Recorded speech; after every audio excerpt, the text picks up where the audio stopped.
বিশ্বজুড়ে আবারও ছড়িয়ে পড়ছে আতঙ্ক।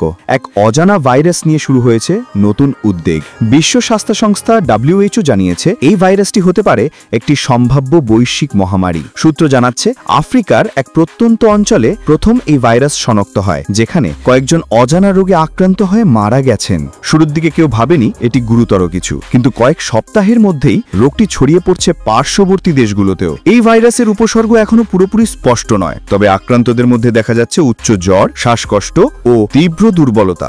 সবচেয়ে ভয়ঙ্কর বিষয় হলো এই ভাইরাসটি মানুষের শরীরে প্রবেশ করলে সেটি দ্রুত মিউটেশন করছে, যার ফলে একে শনাক্ত করা এবং নিয়ন্ত্রণ করা অত্যন্ত কঠিন হয়ে পড়ছে।